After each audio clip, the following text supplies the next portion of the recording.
Kajian ilmiah.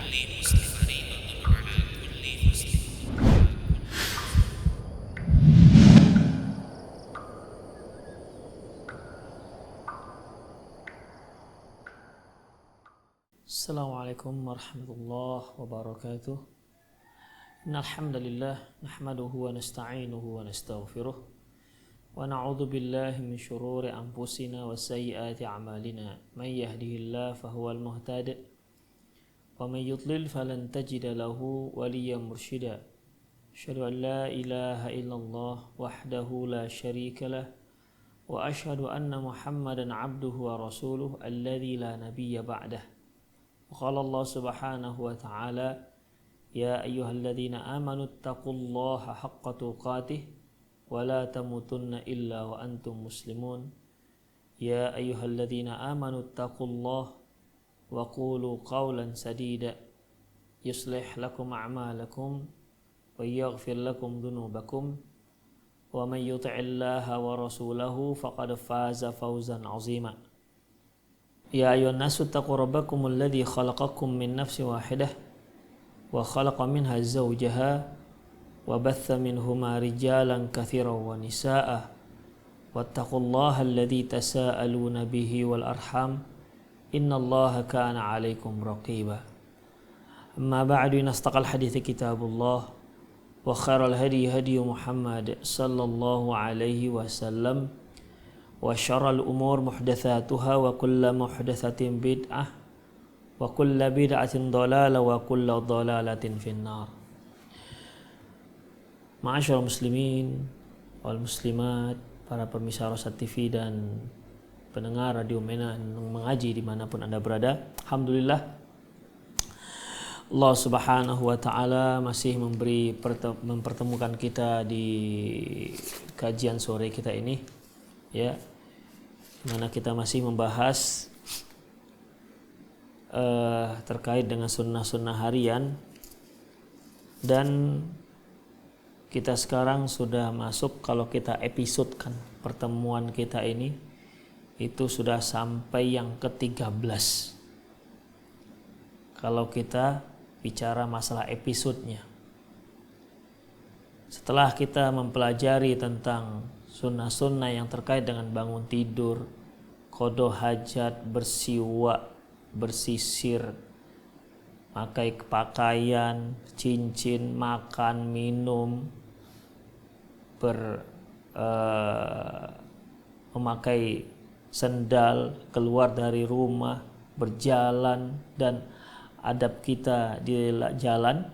Kali ini kita akan membahas yaitu bagaimana sunnah-sunnahnya yang terkait dengan di saat kita berada di jalan. Di saat kita, ya, berkendaraan. Bagaimana sunnah-sunnahnya di saat kita berkendaraan. Dan juga nanti kita lanjutkan dengan di saat kita bertemu dengan seseorang. Para pemirsa dimanapun Anda berada, pertama terkait dengan sunnah-sunnah yang bagi orang yang berkendaraan. Sebelumnya perlu kita ketahui bahwasanya kendaraan, sesederhana apapun kendaraan, itu merupakan nikmat dari Allah Subhanahu wa ta'ala. Dan di dalam kita berkendaraan, ya, kita harus memiliki niat yang baik di awal kita membeli kendaraan, apapun jenis kendaraan tersebut. Hendaklah kendaraan yang kita beli ini yaitu untuk mendekatkan diri kita kepada Allah Subhanahu wa ta'ala, menambah kita semakin takwa kepada Allah Subhanahu wa ta'ala. Jangan sampai kendaraan kita itu malah menjerumuskan kita ke lembah dosa, mengajak kita pada hal-hal yang sifatnya maksiat. Jangan sampai demikian. Makanya ketika kita membeli kendaraan, motivasi kita membeli kendaraan itu untuk apa? Apakah hanya sekedar penampilan prestis supaya orang tahu di mana tingkat sosialita kita? Ataukah untuk kebutuhan kita yang memang keperluan kita sehari-hari dan juga untuk hal-hal yang sifatnya bisa mendekatkan diri kita kepada Allah Subhanahu wa taala. Makanya apa niat kita ini, ikhwah? Ya apabila niat kita itu karena Allah, seperti kita berkendaraan, misalnya nih sekarang sedang musim hujan misalnya. Saya beli mobil gimana? Agar saya mudah bersilaturahmi ke rumah orang tua saya misalnya. Agar saya mudah menghadiri pengajian misalnya. Ini kan menunjukkan kendaraan kita itu membantu kita untuk mentaati Allah Subhanahu wa taala. Atau minimal untuk hal-hal yang mubah. Ya. Untuk hal-hal yang mubah. Yang menyampaikan kita dari satu tempat ke tempat yang lainnya. Yang mungkin sulit kita capai kalau itu kita lakukan, kita tempuh dengan berjalan kaki. Para pemirsa dimanapun Anda berada, oleh karena itu niat ini sangat penting, ikhwah. Banyak perbuatan yang sifatnya itu mubah, perbuatan, aktivitas yang sifatnya itu mubah, itu bisa berubah menjadi sesuatu yang bisa memberikan kita pahala. Dikarenakan apa? Dikarenakan niat. Ya, dikarenakan niat. Baik. Ikhwafidin rahimani Allahu wa iyyakum. Itulah dia yang pertama. Niatnya harus baik lurus ketika kita membeli kendaraan. Dan ketika kita berkendaraan juga. Kalau kita berkendaraan, membeli kendaraan hanya untuk membangga-bangga di hadapan kaum muslimin yang lain, maka sebaiknya Anda tidak usah beli kendaraan. Ya, sebaiknya tidak usah. Karena apa? Karena hanya akan menambah dosa. Kita itu makhluk Allah, anak Adam, penuh dosa. Al-insan, mahallu khata' wan nisyan. Manusia tempatnya salah dan tempatnya lupa, sering salah, sering berdosa. Kita membeli kendaraan dengan niat ini, bertambah dosa kita. Kullu bani Adam khata'un. Semua anak Adam itu pasti bersalah, berdosa. Wa khair khata'in at-tawwabun. Dan sebaik-baik orang yang salah adalah yang bertaubat pada Allah Subhanahu wa taala. Itu yang pertama. Niat harus baik, ya. Niatnya harus baik dan harus lurus. Harus lillahi ta'ala. Yang kedua, ikhwah, kita harus tahu seberapapun sederhana kendaraan kita, itu merupakan nikmat Allah Subhanahu wa taala. Jangan sekali-sekali kita hanya melihat ke atas tanpa melihat ke bawah. Sehingga apapun yang kita dapati, nikmat apapun yang Allah berikan kepada kita, tak membuat kita menjadi seorang yang bersyukur, tapi malah kufur, tidak pernah puas, tidak pernah qanaah dengan apa yang diberikan Allah Subhanahu wa taala. Seorang yang Allah anugerahkan berupa sepeda, dia kemana-mana naik sepeda, hendaklah dia bersyukur. Kenapa? Banyak orang yang jangankan ya berkendaraan, terkadang berjalan kaki saja sudah susah. Kita Masya Allah berkendara naik sepeda, kita bisa mengayuh sepeda dengan mudah, menambah kesehatan jasmani kita. Masya Allah. Ya, jadi itu merupakan sebuah nikmat dari Allah Subhanahu wa taala. Lihat ke bawah, jangan lihat ke atas. Jangan lihat, aduh, enak sekali ya yang berkendara sepeda motor.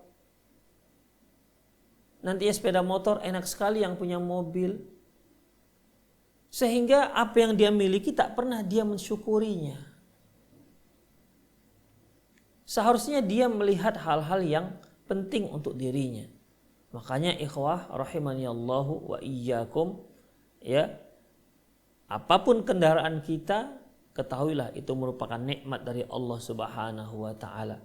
Yang apabila kita mensyukurinya, maka Allah akan tambah lagi. Allah Subhanahu wa taala firman, apabila la in syakartum, apabila kalian bersyukur, la azidannakum, aku akan tambah lagi. Ya, aku akan tambah lagi nikmatku. Tapi ya benar-benar bersyukur, bukan hanya sekedar alhamdulillah, bukan begitu. Kita bersyukur membuat kita semakin taat kepada Allah Subhanahu wa taala. Allah Subhanahu wa taala firman, ikhwah, dalam surah An-Nahl ayat 5, ya, ayat 5 sampai 8, apa kata Allah? Wal an'ama khalaqaha lakum dif'u fiha dif'un wa manafi'u, dan kami menciptakan hewan-hewan. Pada hewan itu ada kegunaannya membuat kalian hangat. Ini maksudnya kulitnya bisa kita buat jaket supaya menghangatkan kita, ya. Fiha dif'un, bisa membuat kalian hangat. Wa manafi', dan manfaat-manfaat yang lain. Wa minha ta'kulun, di antara hewan-hewan tersebut ada yang kalian makan. Wa minha, di antaranya. Jadi ada hewan-hewan itu yang tidak boleh kita makan, ada yang boleh dimakan. Walakum fiha jamalun hina turihuna wa hina tasrahun. Dan itu bisa menjadi pemandangan yang indah di mata kalian, ya, di saat kalian bawa dia ke kandang dan di saat kalian lepas dia untuk memakan rerumputan. Ikhwah, kalau seorang yang biasa beternak, ya, apalagi ternak kambing yang dia gembalai, pemandangan kambing itu pemandangan yang sangat dia sukai. Dia melihat, ya.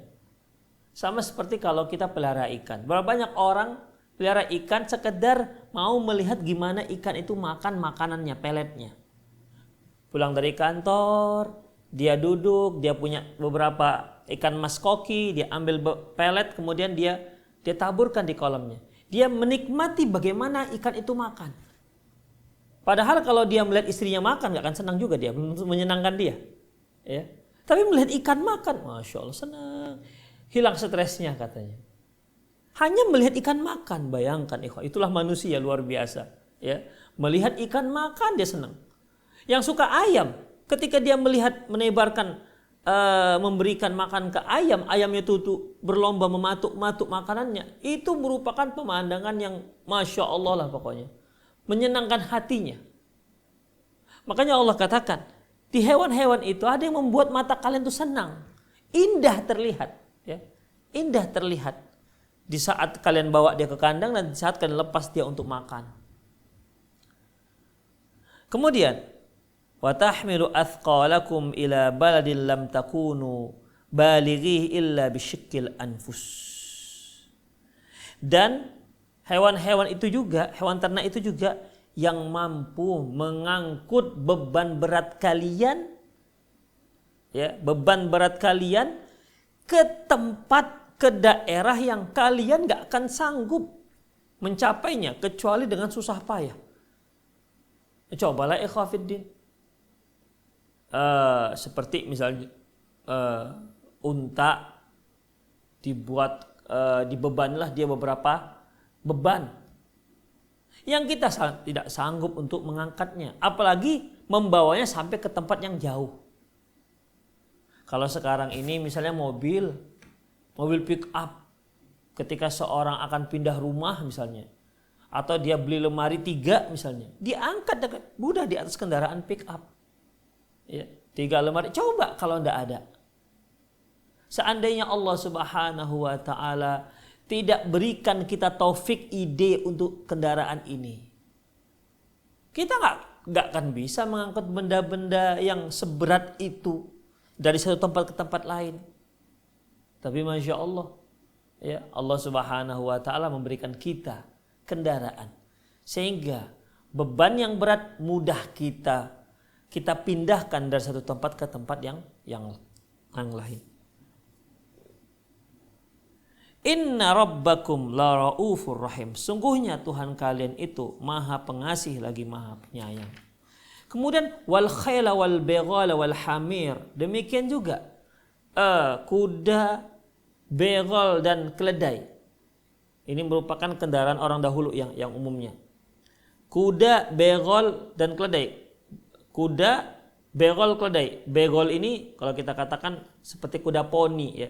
Dia kawin silang antara kuda dengan keledai.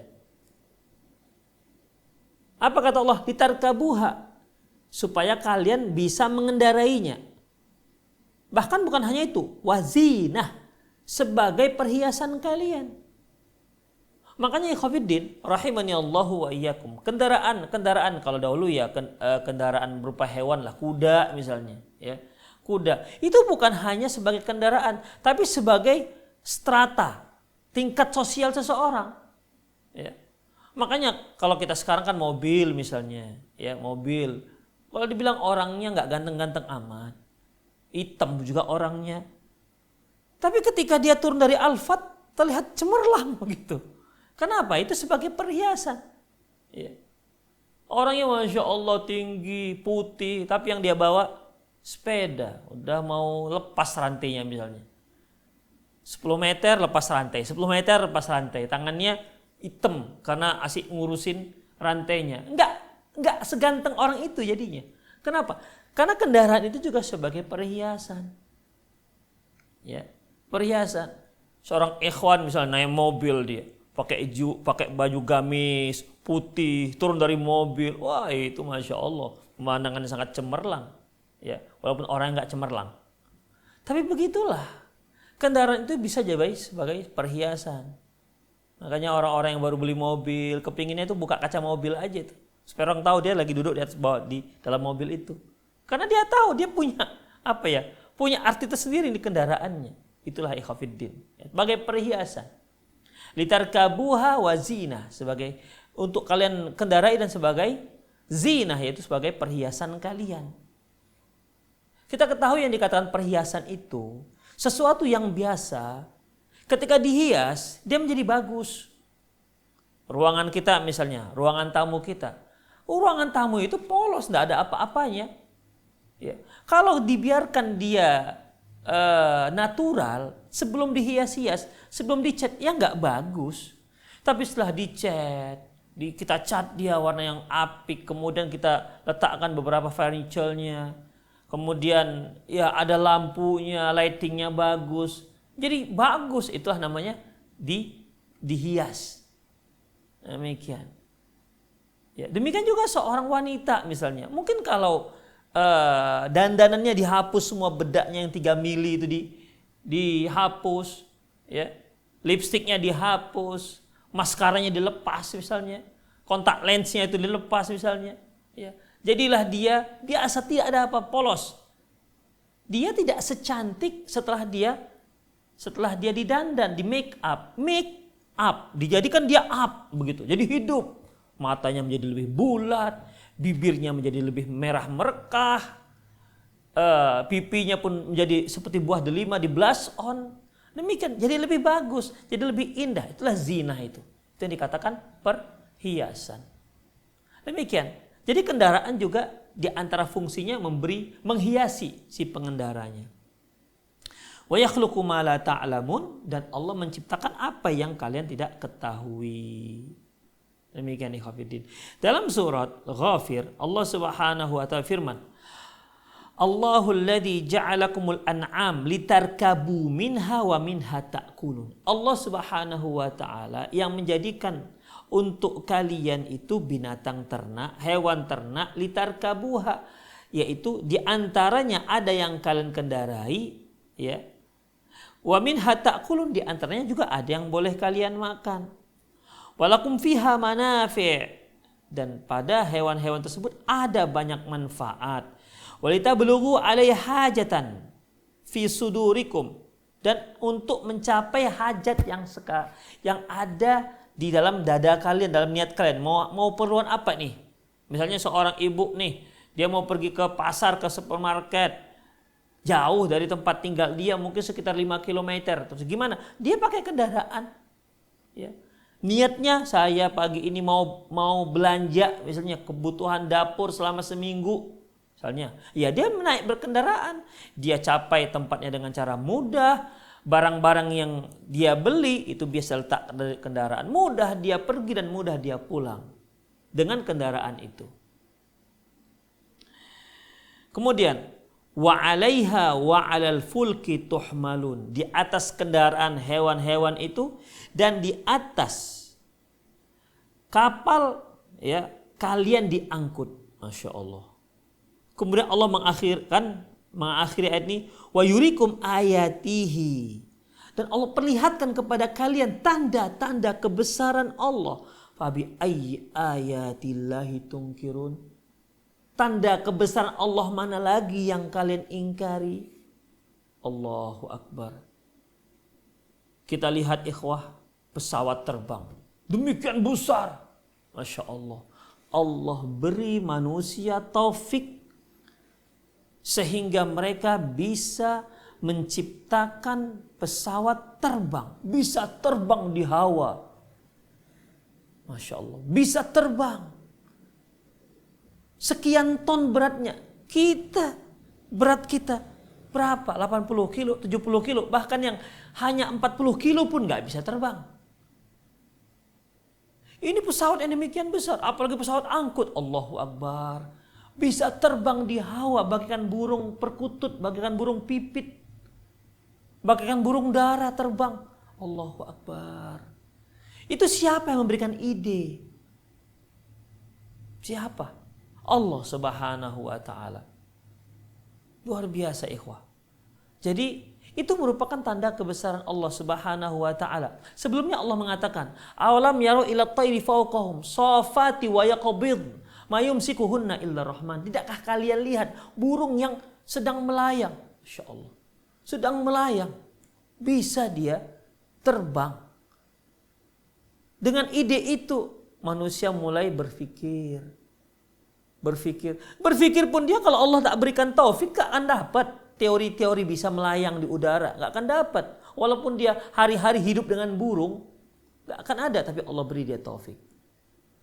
Makanya ikhwafiddin, ya, kalau tanpa taufik dari Allah, gak akan ada yang bisa dilakukan oleh seorang manusia. Tidak ada ide-ide yang bahasa kitanya ciptaan-ciptaan baru. Gak akan ada. Allah yang memberikan ide. Contoh lain ikhwafiddin, berapa banyak di antara kita yang tidak bisa berenang. Padahal beratnya hanya 40 kilo, itu pun tambah baju dan sandal. Ketika dimasukkan ke air, tenggelam. Tapi lihat tuh kapal, pesiar, Allahu Akbar.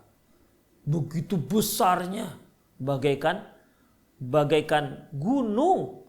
Bisa ngambang di air Allah. Gimana itu? Tuh. Ini merupakan tanda kebesaran Allah Subhanahu wa Ta'ala. Sampai Allah katakan, wa min ayatihil jawari fil bahri kal a'lam, di antara tanda kebesaran Allah itu kamu lihat tuh kapal tuh bagaikan gunung, bisa ngambang, tidak tenggelam. Itulah kendaraan manusia, luar biasa ya.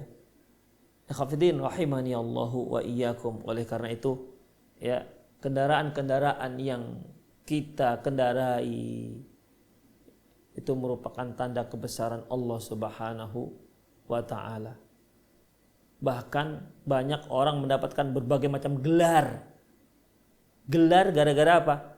Gelarnya itu dikarenakan dia meneliti ekor pesawat. Ekornya toh. Hanya ekornya. Hanya dia ada spesialis sayapnya pesawat. Dia dapat jutaan dolar dari itu. Bayangkan ikhwafiddin. Ini kalau enggak Allah Subhanahu wa Ta'ala memudahkan, siapa? Ya. Jadi yang kedua perlu kita ketahui bahwasanya kendaraan yang kita miliki itu merupakan nikmat dari Allah Subhanahu wa Ta'ala. Bersyukurlah. Ya. Bersyukurlah. Makanya Rasulullah melarang kita melaknat kendaraan. Asik mogok aja kendaraan kita. Jangan ini kok keluar ucapan-ucapan laknat terhadap, sumpah serapah terhadap kendaraan kita, nggak dibolehkan ya, tidak dibolehkan. Ya kalau rusak ya sudah diperbaiki, gimana? Kalau nggak betah lagi ya sudah dijual, beli yang lebih baik. Ya begitu aja.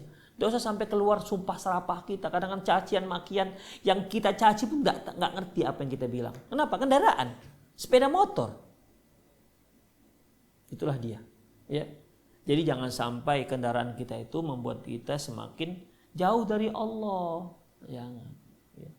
Sebelum ada kendaraan rajin ke masjid. Setelah ada kendaraan bawaannya mau melala aja. Itu orang Medan bilang melala. Melala itu artinya asik keluyuran ke sana kemari begitu. Ya orang seperti ini cocoknya nggak usah punya kendaraan. Demikian ikhwah. Berikutnya apa lagi yang harus kita perhatikan? Yaitu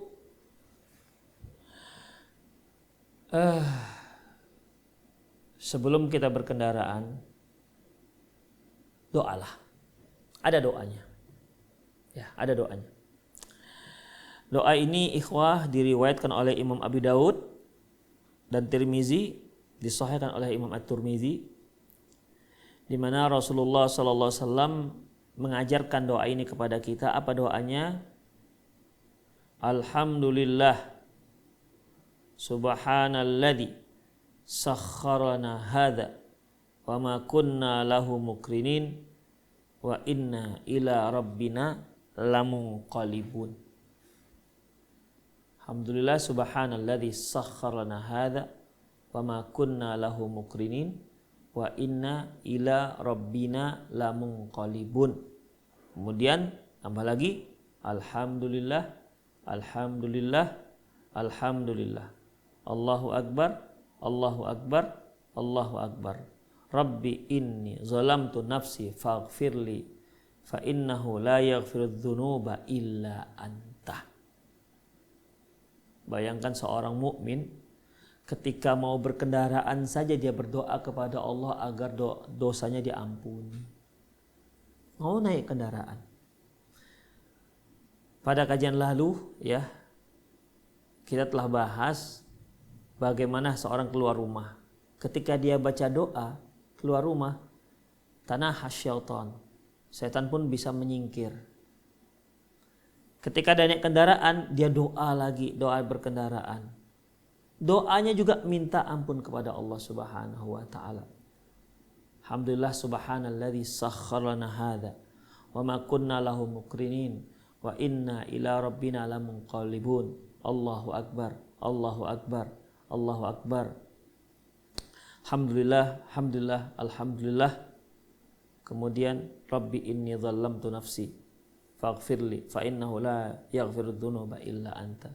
Ya kalau seandainya dia sampai alhamdulillah subhanalladzi sakhkhara lana hadza wa ma kunna lahu muqrinin wa inna ila rabbina lamunqalibun, dah cukup. Itu ikhwafiddin. Jadi kita keluar rumah jangan lupa baca doa keluar rumah. Bismillah tawakkaltu 'ala Allah la haula wala quwata illa billah. Kemudian naik kendaraan subhanalladzi sakhkhara lana hadza wa ma kunna lahu muqrinin wa inna ila rabbina lamunqalibun. Itu kendaraan kita setiap sepanjang jalan itu pahala bagi kita ikhwah. Ya. Jadi jangan lompat aja langsung tanpa ada doa. Kemudian selanjutnya ikhwah, ketika kita berkendaraan, baik ya kendaraan pribadi maupun kendaraan umum, di mana kita mau safar, maka doanya ya Allahumma inni nas'aluka fi safarina hadzal birra wat taqwa wa minal amali ma tarda. Allahumma hawwin alaina safarana hadza wa atwi 'anna bu'dah.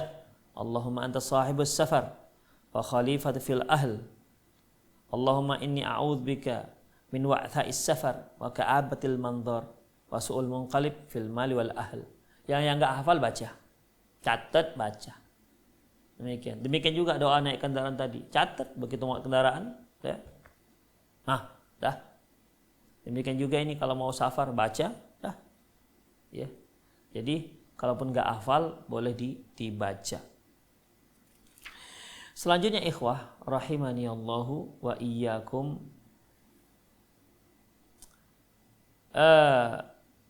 kendaraan yang kita kendarai misalnya berupa hewan ya kuda, berikan mereka haknya.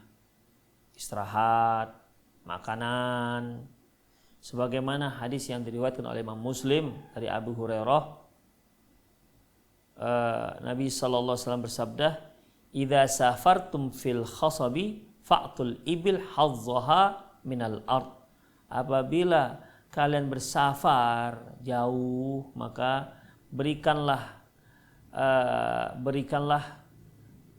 jatah, ya, berikanlah jatah unta kalian, jatah makanan maksudnya. Jangan tak diberi makan, ya. Sudah dipakai sehari tapi nggak diberikan makan.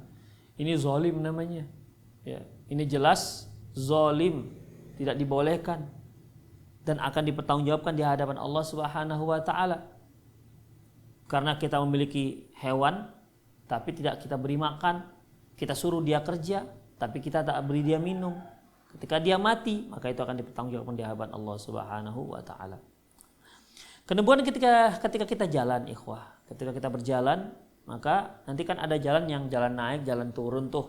Nah, ketika jalan naik, kita katakan Allahu Akbar.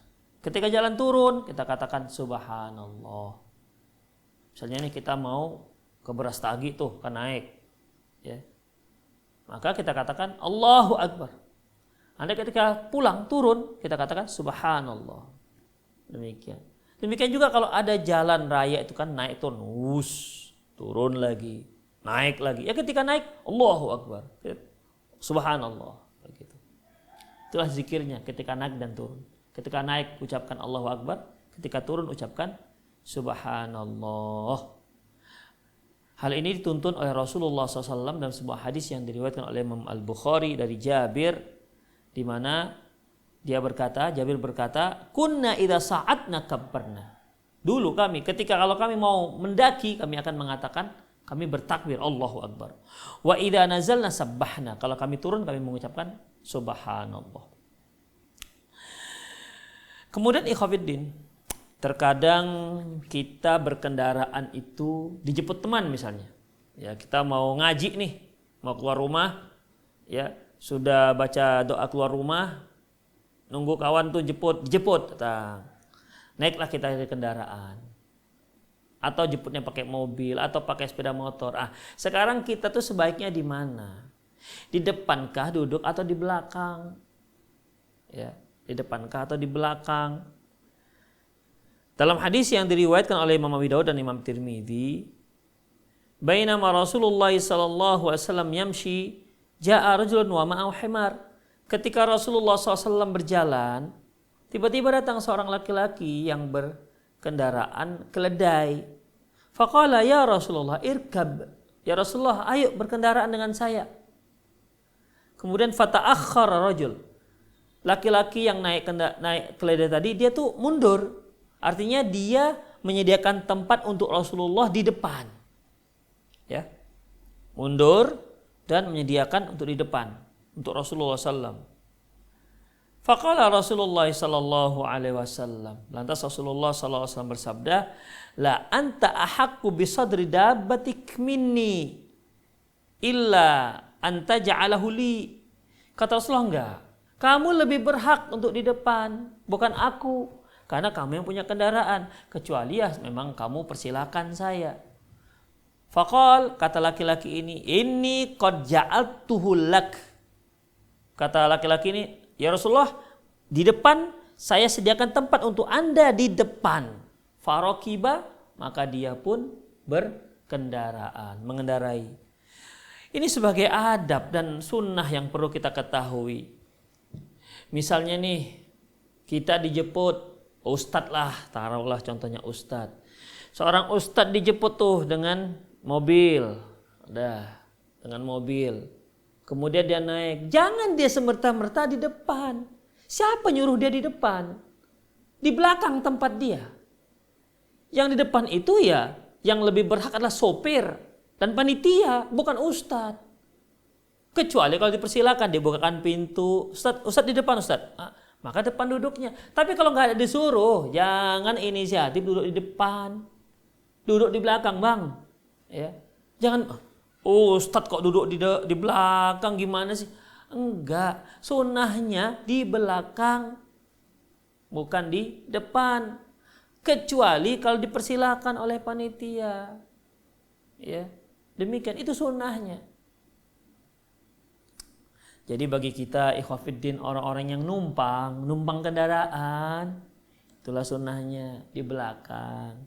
Ya, jangan mentang-mentang dia merasa seorang ini seorang itu nggak disuruh di depan, sudah di depan dia duluan. Ya, macam berebut di depan. Enggak. Yang penumpang itu tempatnya di belakang, bukan di depan. Sekali lagi, kecuali kalau dipersilakan oleh si empunya mobil. Nah, bagi panitia daurah misalnya yang menyebut ustadz, para pak ustadz harus tahu bahwasanya tempat pak ustadz itu di belakang, bukan di depan. Di depan itu tempat sopir dan panitia yang punya mobil, kecuali kalau dipersilahkan. Kan tidak apa-apa. Ini Rasulullah SAW telah mengatakan. Ya. Jadi ketika beliau disuruh di depan, dia omongan dulu. Kamu lebih berhak di depan, bukan saya yang lebih berhak. Saya di belakang tempatnya. Enggak Rasulullah, ini untuk Anda di depan. Nah, baru kita boleh di depan. Demikian ikhwah rahimani Allahu wa iyyakum. Jadi itulah dia sunnah-sunnah yang terkait dengan berkendaraan. Di samping ikhwah terkait juga dengan berkendaraan ini terkait dengan mematuhi rambu-rambu lalu lintas, ya. Mematuhi rambu-rambu lalu lintas sebagaimana yang telah kita bahas di kajian lalu tentang sunnah-sunnah yang terkait dengan jalan. Ya, patuhilah rambu-rambu lalu lintas. Kalau di satu tempat di situ dilarang masuk sepeda motor, jangan masuk sepeda motor. Demikian, ya. Jadi patuhilah rambu-rambu tersebut. Itulah beberapa hal terkait dengan sunnah-sunnah kendaraan. Kalau kita naik kendaraan umum misalnya, di bus, udah ada tuh orang di bus, kita baru masuk nih, ya, kita naik, ya sama juga lah kendaraan mobil lah kita katakan, ya. Apakah mobil pribadi maupun mobil umum, maka sebaiknya langkahkanlah kaki kita masuk bus itu ataupun mobil itu kaki kanan. Ini berdasarkan keumuman hadis Aisyah yang sering kita sebut-sebut, ya. Karena Rasulullah sallallahu alaihi wasallam yuhibbut tayammun. Rasulullah sallallahu alaihi wasallam suka mendahulukan yang sebelah kanan. Fitana ulihi, ketika berkendaraan, ketika memakai sendal, wa tarajjulihi, dan ketika bersisir, wa tatahhurihi, dan ketika bersuci, wa fi sya'ni kulli, dan seluruh urusannya. Termasuk juga ketika kita naik ke mobil kita. Demikian. Atau naik kendaraan sepeda motor yang kita angkat kaki kanan kita untuk melangkahkan. Kaki kanan diangkat. Demikian. Dahulukan kaki kanan yang dikendarai. Demikian. Ketika kita mau bus misalnya, sudah ada orang-orang di dalam bus, kita masuk ke bus, ucapkan assalamualaikum. Ya, ucapkan assalamualaikum. Demikian. Tapi di sana campur laki-laki, campur yang Nasrani yang enggak Nasrani, enggak ada apa-apa. Rasulullah SAW pernah mengucapkan salam ke sekumpulan kaum muslimin yang di situ ada orang-orang Yahudinya. Assalamualaikum. Ya. Tidak harus mengatakan assalamualaikum khusus untuk yang muslim-muslim saja. Yang kafir laknat, enggak begitu. Ya, jadi udah assalamualaikum selesai, dibolehkan. Oleh karena itu ikhwatiddin rahimani Allah wa iyyakum, setelah berkendaraan kadang kita punya pertemuan dengan teman atau handai tolan, sanak famili dan kerabat. Apalah yang harus kita lakukan dalam masalah ini? Kita sudah keluar rumah nih masalahnya, ya. Ya kalau zaman sekarang jangan banyak-banyak keluar rumah lah dalam kondisi wabah seperti ini. Ini pada waktu normal lah. Ya, ketemu kita dengan teman kita, ketemu dengan rekan kerja kita, atau ketemu dengan family, handai tolan serta kerabat kita. Apa yang harus kita lakukan ikhwatiddin? Yaitu tabassum, tersenyum, menunjukkan wajah yang ceria. menunjukkan wajah yang ceria. Jangan merengut ketemu mereka. Ya. Kalau kita ketemu dengan seorang yang di awal saya dia sudah merengut, apa ya merengut ya? Merengut itu bahasa Medan masalahnya. Cemberut, ya cemberut. Ini lama-lama para pemirsa tahu nih istilah-istilah orang Medan ini. Ya, orang Medan bilang merengut, ya merengut. Orang Medan bilang merajuk, merajuk itu artinya mutung. Ya, merengut artinya cemberut. Ya kalau kita ketemu dengan teman kita, pertama ketemu saya sudah cemberut, kita sudah nggak enak bertemu dengan dia. Maka hendaklah kita menunjukkan sifat, menunjukkan wajah yang ceria, senyum. Dan Rasulullah SAW bersabda dalam sebuah hadis, tabassumuka fi wajhi akika laka sadaqah. Kamu tersenyum di hadapan saudaramu itu sedekah. Insyaallah kan. Banyak sekali sedekah yang bisa kita lakukan yang bukan terkait dengan yang tidak terkait dengan harta. Tersenyum, ya. Kita tersenyum di hadapan teman kita itu sedekah, ikhwatiddin. Dia pun senang dengan kita. Orang yang selalu ceria, masya Allah, ketimbang orang yang suka cemberut.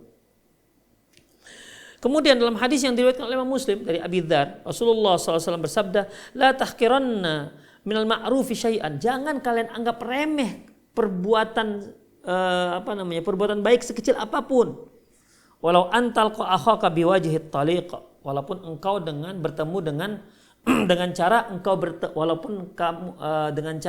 bertemu dengan temanmu dengan wajah yang ceria. Itu sebuah perbuatan baik, ya, sebuah perbuatan baik. Jadi jangan anggap remeh memperlihatkan wajah ceria itu di hadapan kawan-kawan kita ataupun orang lain. Seorang suami pun ketika dia pulang, istri yang menyambutnya, anak-anak yang telah menunggunya, dilihatnya abinya, ayahnya ceria. Sudah, Masya Allah, itu sudah bisa mencairkan suasana. Mereka senang ketemu. Coba dari jauh sudah cemberut, macam orang mau marah, mau nelan anak dan istrinya macam buto hijau gitu misalnya. Ya tentunya ikhwatiddin sudah nggak enak mereka. Jangankan mau nyambut, dekat saja sudah nggak berani. Istri lah paling memberanikan diri mendekat. Ya, yang anak-anak sudah kabur mereka. Kenapa?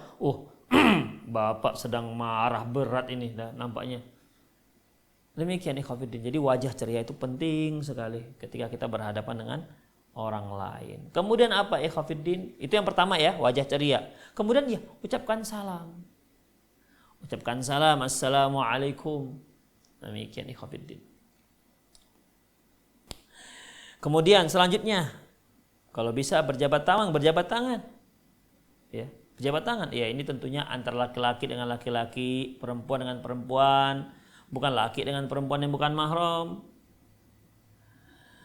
Dalam sebuah hadis Rasulullah SAW bersabda, innal mu'min idza altaqa al-mu'min idza laqiya al-mu'min fasallama alaihi wa akhadha biyadihi fasafahahu tanatharat khatayahuma kama yatanathara waraqus syajar. Seorang mukmin bertemu dengan mukmin yang lain, kemudian dia mengucapkan assalamualaikum, lantas berjabat tangan, maka berjatuhanlah dosa-dosa mereka bagaikan dedaunan tumbuhan yang berguguran. Demikian ikhwah. Jadi begitulah kita lihat bagaimana pohon-pohon pada musim gugur, itu kan daunnya gugur semua. Begitulah dosa yang gugur. Bertemu, ucapkan salam, berjabat tangan, berguguran dosa-dosanya. Enggak harus pakai digoyang-goyang, karena orang Indonesia itu kan kalau salaman digoyang-goyang. Semakin mantap goyangnya, semakin banyak dosa yang gugur. Enggak, itu enggak ada. Itu kebiasaan saja budaya orang Indonesia. Jadi enggak harus digoyang-goyang baru. Demikian ikhwah fiddin. Jadi dalam masalah ini bergugurlah dosa-dosa kita ketika kita berjabat tangan. Selanjutnya ikhwah, kalau kita bertemu dengan teman kita di mana dia baru pulang safar. Apa yang kita lakukan? Yang kita lakukan ikhwah dalam hadis yang diriwayatkan oleh Imam At-Tabrani fil Awsat dari Anas bin Malik bahwasanya para sahabat Nabi SAW kanu idal taqau idza talaku tasafahu. Mereka apabila bertemu mereka berjabat tangan. Wa idza qadimu minas safar ta'anaku. Kalau mereka baru pulang dari safar berpelukan. Nah, itu dia. Jadi sunnahnya berpelukan itu, ikhwah, ya. Kalau kita bertemu dengan teman kita, kerabat kita, handai tolan kita, rekan kita, kalau mereka pulang dari safar. Kalau nggak pulang dari safar, ketemu biasa, jabat tangan bukan pelukan. Ya. Demikian juga ketika kita berpisah, jabat tangan bukan pelukan. Kadang-kadang kita bertemu dengan teman kita, pelukan. Ketika mau pisah, pelukan lagi. Sunnahnya itu jabat tangan.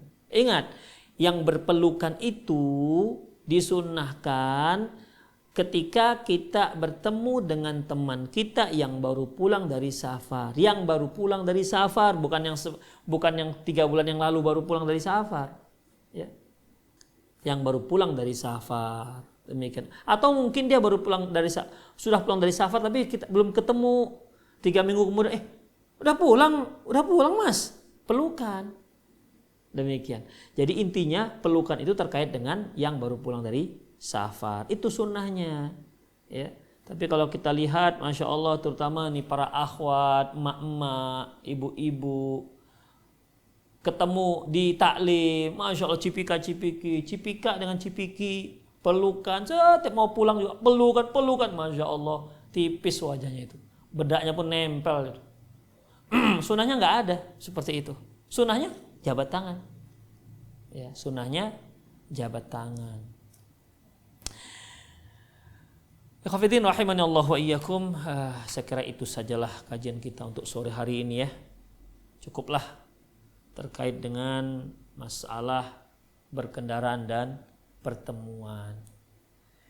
Itulah lebih kurang, semoga bermanfaat. Aqulu qouli hadza wastaghfirullah li wa lakum wa lisairil muslimin innahu wal ghafurur rahim. Bagi para pemirsa dan para pendengar yang ingin bertanya, silahkan kirim pesan singkatnya melalui WA ya, bukan SMS, WA di 0895 6113 27778 0895 6113 27778. Taib, ada satu pertanyaan masuk. Assalamualaikum Ustadz, afwan ana bertanya di luar topik, apa ada doa khusus khatam Al-Quran yang pernah dicontohkan Rasulullah SAW? Barakallahu fiik.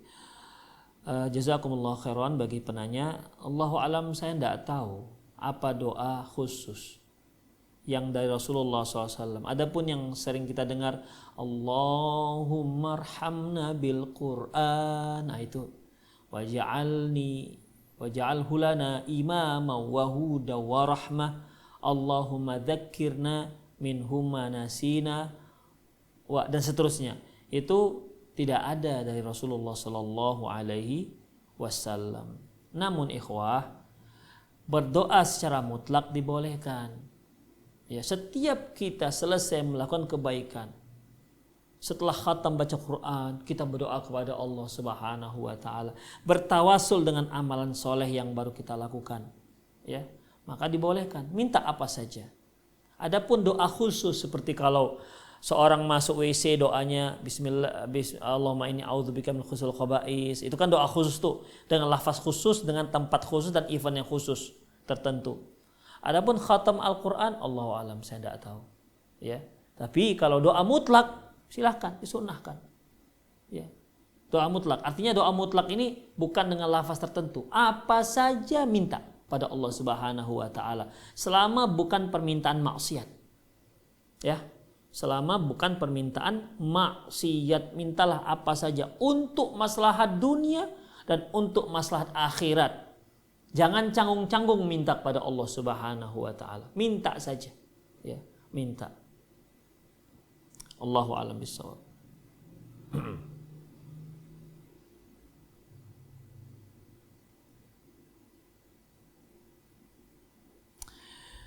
Assalamualaikum. Afwan, izin Ustadz bertanya ulang. Apakah untuk dosa yang sudah diampuni, dihapuskan di dunia, apakah masih dimintai pertanggungjawabannya di akhirat kelak? Ya tergantung apa masalahnya.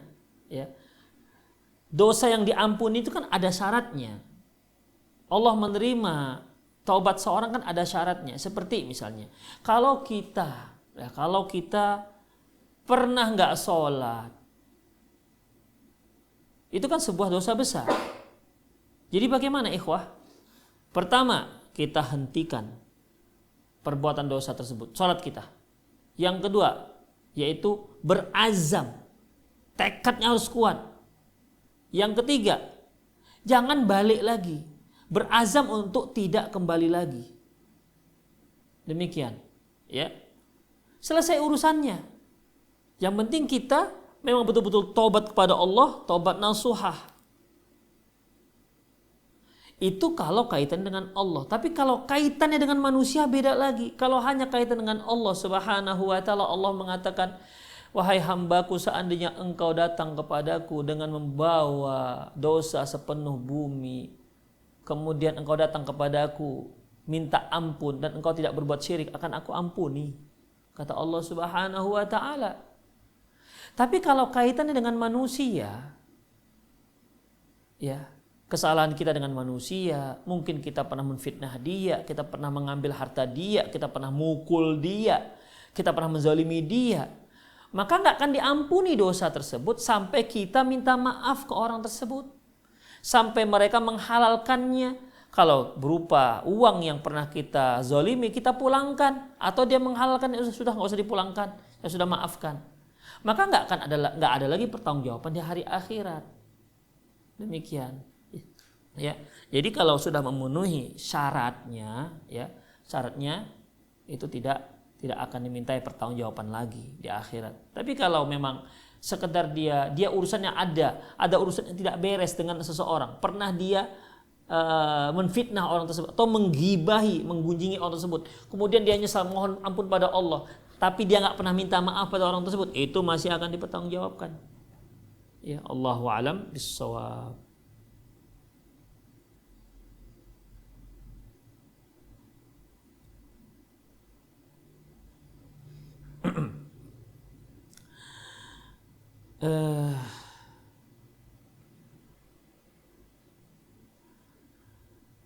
Assalamualaikum Ustaz, mana urutan rukun Islam?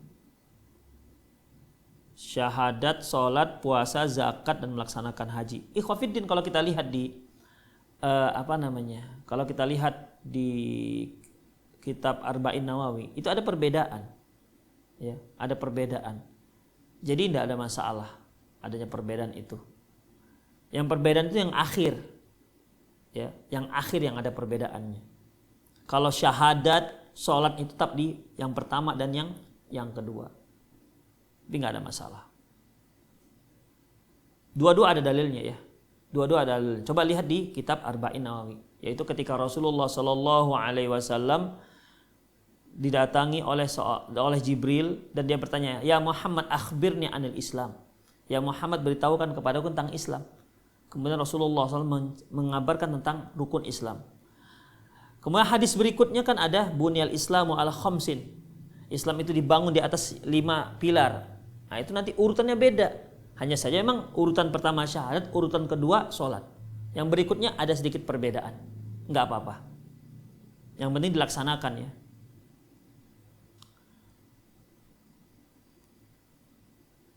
Assalamualaikum Ustadz, kalau misalnya Ustadz datang berkunjung ke daerah kita, apa boleh pertemuannya boleh dengan berpelukan dan pamitan yang dengan berpelukan? Sunnahnya hanya ketika datang. Saya nih datang ke daerah antum nih. Antum di mana nuh? Misalnya di mana ya? Selempuan sana misalnya. Ya. Saya datang tuh, boleh berpelukan karena saya baru dari safar. Tapi ketika pulang, ketika saya meninggalkan antum, kita pisah, itu sunnahnya tidak ada berpelukan. Ya. Tapi ya kita itu mungkin karena sayang dengan gurunya masih dipeluk juga. Apalagi kalau sama-sama akhwat. Akhwat dengan gurunya juga ustazah tentunya. Masya Allah. Pantang ketemu, peluk. Insya Allah. Begitulah. Jadi sunnahnya sebenarnya berpelukan itu kita ketemu dengan orang yang baru dari safar.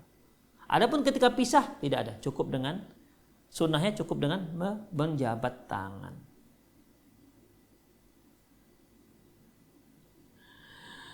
Taib ikhwatiddin, sudah habis pertanyaan. Semoga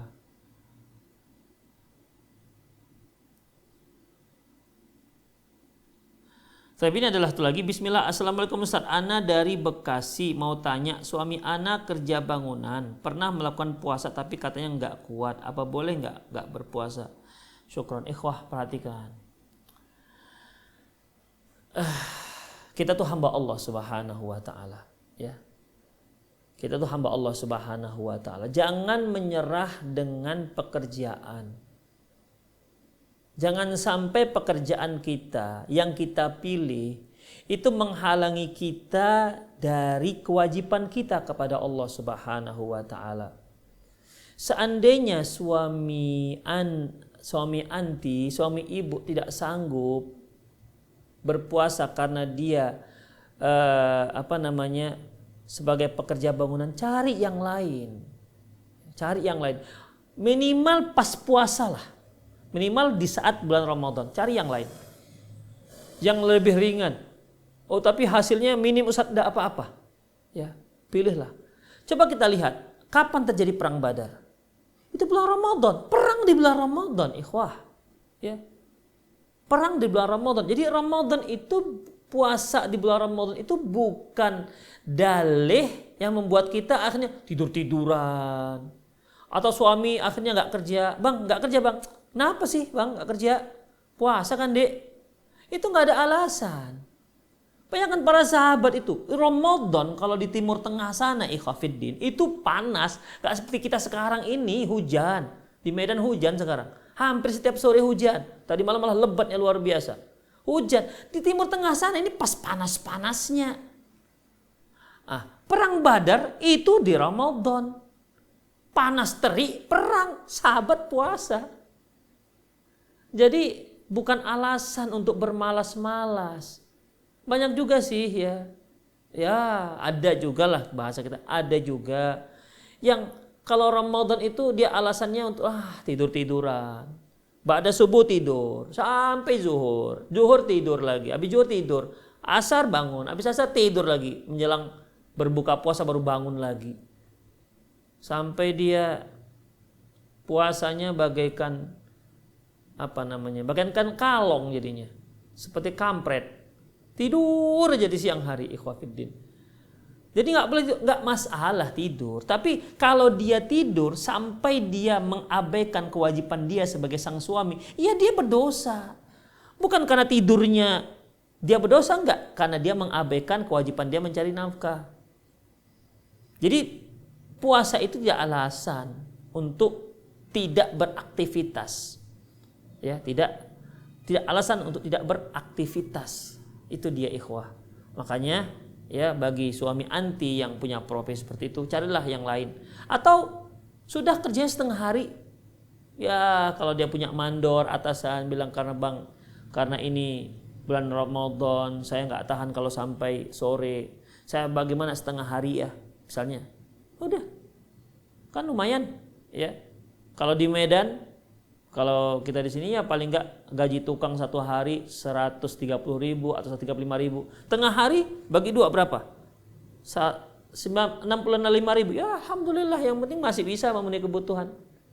Itu dia. Jadi jangan jadikan alasan, ya. Jangan jadi alasan. Kalau emang nggak bisa sama sekali, cari yang lain yang bisa kita melaksanakan ibadah puasa Ramadan. Ingat ikhwafiddin bahwasanya jangan jadikan momentum Ramadan untuk bermalas-malas, untuk mengisi waktu dengan tiduran, ya. Apalagi dengan mengatakan naumu shaim ibadah, tidurnya orang puasa itu ibadah. Ini dari mana asal hadisnya? Ya, nggak jelas dari mana asal usul hadisnya itu. Yalah ikhwah, ya para pemirsa dimanapun Anda berada, semoga apa yang kita bahas bermanfaat. Qulu qauli hadza wa astaghfirullah li wa lakum walisairil muslimin innahu wal ghafurur rahim. Subhanakallahumma wa bihamdik asyhadu an la ilaha illa anta astaghfiruka wa atubu ilaik. Wa sallallahu ala nabiyina Muhammad wa ala alihi wa ashabihi ajmain. Jangan lupa jaga jarak, jauhi kerumunan dan di rumah saja. Assalamualaikum warahmatullahi wabarakatuh.